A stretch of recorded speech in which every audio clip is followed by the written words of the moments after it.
गरीब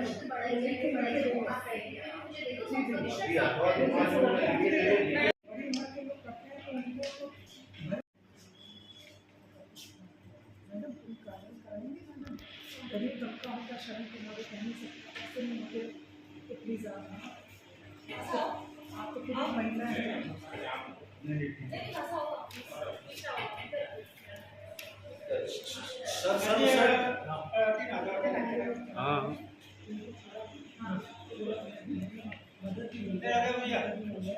रहनी चाहिए और रात को टोटली व्यस्त रहनी चाहिए और उसके साथ साथ महिला पुलिस का महिला सुरक्षा कर्मी भी साथ रहना चाहिए। आए दिन ऐसी घटनाओं से बचाव हुआ। कोलकाता में जो एक बच्ची के साथ हुआ शर्मनाक है, और हमारा राजस्थान जोधपुर में भी ये जो घटना हुई एक छोटी मासूम बच्ची के साथ, ये बहुत शर्मनाक है। मैं आप लोगों से ये निवेदन करना चाहती हूँ पुलिस प्रशासन से, राज्य सरकार, केंद्र सरकार से कि हमारी बच्चों के लिए सुरक्षा प्रदान करिए। अब ये संगठन बर्दाश्त नहीं करेगा, नहीं करेगा। ये संगठन बर्दाश्त अब नहीं करेगा। पुलिस का सिस्टम पूरा फांसी दो, फांसी दो, फांसी दो, फांसी दो, फांसी दो, फांसी दो, फांसी दो, फांसी दो, फांसी दो, फांसी दो, फांसी दो, फांसी दो। नई सोच संस्थान से मैं आज हम कलेक्टर ऑफिस आए हैं, दीप्ति शर्मा जी मैडम हैं, उनसे हम मिले हैं। और कुछ दिनों पहले एक बच्ची के साथ बहुत ही दर्दनाक हादसा हुआ था, उसके साथ रेप हुआ। ये एक बहुत ही शर्मनाक बात है और हमारे जोधपुर शहर में ऐसी घटनाएं हो रही है बेटियों को लेके, तो हम सबको जागरूक होना पड़ेगा, क्योंकि उस बच्ची का क्या गुनाह, जिस बच्ची ने बोलना ना सीखा हो, जिसने माँ पापा का नाम ना लेना सीखा हो, उस बच्ची के साथ ऐसी दर्दनाक घटना, शर्मनाक बात है। हमें अब चुप्पी तोड़नी पड़ेगी और हाथ में लठ लेना पड़ेगा, लाठी लेनी पड़ेगी, क्योंकि ये जो दोषी लोग हैं ये ऐसे नहीं मानेंगे। तो हमें अपनी चुप्पी तोड़ो और लाठी अपनाओ, ये नारा लगाना पड़ेगा। और बेटी एक मुस्कान नई सोच संस्थान जो कि बेटियों के मुस्कान लाने का कार्य करती है, और ऐसी ही बेटियां जो आज निर्दोष होने के बाद में भी उनके साथ इस तरीके की हरकत होती है, ऐसी घटनाएं होती है। 14, 15 साल, 5 साल, 8 साल, 10 साल, 15 साल, 21 साल, 22 साल ऐसी बेटियां और औरतों के साथ में भी जो ये रेप केस, बलात्कार हो रहे हैं, पर एक मासूम की क्या गलती थी? उस बच्ची के साथ ये जो घटना हुई बहुत ही दर्दनाक है, शर्मनाक है। जोधपुर ने, राजस्थान ने नहीं, भारत में सबको आवाज उठानी चाहिए, उस बेटी को हक मिलना चाहिए। बलात्कारियों को फांसी दो, सजा दो, उसे बीच चौराहे पे लाके उसको जनता के सामने पेश करो, सजा वो होती है, फांसी दो। हमारा केंद्र सरकार, राज्य सरकार से यही अपील है कि उसे सजा मिलनी चाहिए। और बच्ची निर्दोष है। आज हम उम्मेद अस्पताल भी जाएंगे, बच्चे से मिलके आएंगे। आप लोगों से मेरा यही अनुरोध है कि बच्चियां बाहर नहीं, घर में भी सेफ नहीं है, तो ऐसे कानून बनने चाहिए। राज्य सरकार और केंद्र सरकार से मैं ये गुजारिश करना चाहूंगी, अच्छे कानून बने बेटियों के लिए, जिससे बेटियां सुरक्षित रहे। आपका परिचय?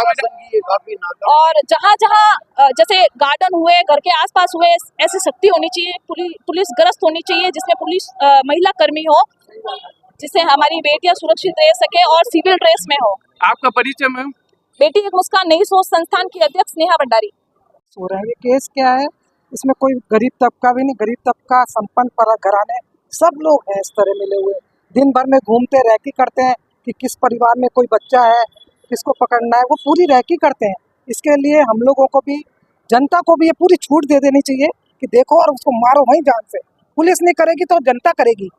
ये सबक सिखाना पड़ेगा कि आए दिन हो रहा है, बेटी को उठा के ले जा रहे हैं आप, रात को दिख रहा है, ये क्या बात है? इसलिए देखा जाए कि पुलिस भी, हम राजनीति मामला नहीं बनना देना चाहते हैं इसको। मसला महिलाओं का मसला है, कोई भी इसमें रोटी ना सेके ये फलाना ये हो गया तो, अरे आए दिन हो रहा है, कभी 3 साल की के साथ हो रहा है, कभी 7 साल की के साथ हो रहा है, कभी 8 साल।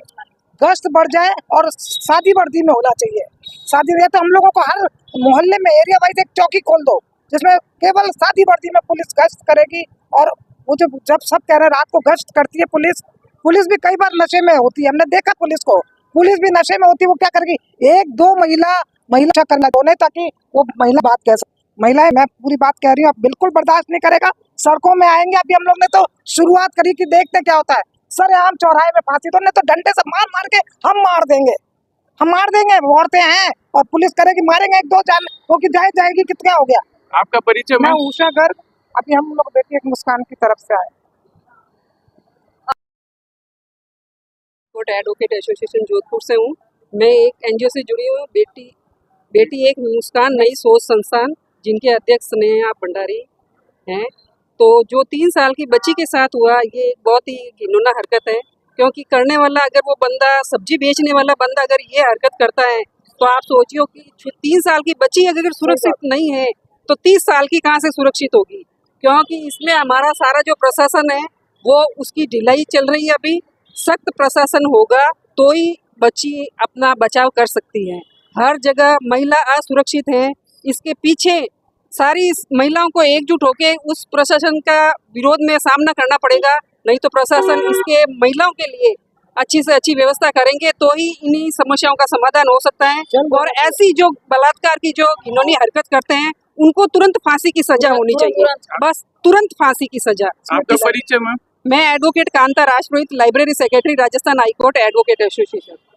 मैं चाहूँगा जोधपुर के प्रशासन से, कलेक्टर साहब से, सभी से कि ये जो जिस विषय पे हम इन लोगों ने सबने बात की है, तो उसके लिए हमको सबको इकट्ठा होकर ये कदम उठाना पड़ेगा और बहुत सख्ती से उठाना पड़ेगा। हमारे घर में बच्चियां हैं, बहनें हैं, सब कुछ है, तो हमें ये चीज़ विशेष रूप से ध्यान देना चाहिए। और जहाँ पर महिला है वहाँ पे सबसे ज़्यादा आदर, भले वो बच्ची हो, भले वो लड़की हो, भले महिला हो, भले बुजुर्ग हो, महिला का आदर होना चाहिए। इस संदर्भ में मैं आपसे यही कहूँगा, हमने जो ज्ञापन दिया है उसको आप ज़्यादा से ज़्यादा मीडिया कर्मी इसको आगे पहुँचाए और ये संदेश हम मुख्यमंत्री तक पहुँचाएंगे। धन्यवाद। वो दीप्ति जी शर्मा आरएएस को हमने अभी ज्ञापन दिया है और यहाँ ज्ञापन देने के बाद अगर उचित कार्रवाई चाहेंगे और गश्त की कार्रवाई पुलिस प्रशासन के द्वारा भयंकर तरीके से हम चाहेंगे ताकि पूरे महिलाओं की सुरक्षा बढ़े। और अगर ये सुनवाई अगर हमारे यहाँ नहीं हुई तो हमको धरना प्रदर्शन सब देना पड़ेगा और मुख्यमंत्री ज्ञापन तक देना हमारा पड़ेगा और हमको सड़कों पे नहीं आना पड़े। जैसे दिल्ली में जो विभीषिका है उसके लिए जो जिस तरह इकट्ठे हुए थे वैसे हमको इकट्ठा होना पड़ेगा। इसलिए तुरंत प्रभाव से कार्रवाई हो और आगे किसी प्रकार का दुष्कर्म जैसी घटनाएं न हो।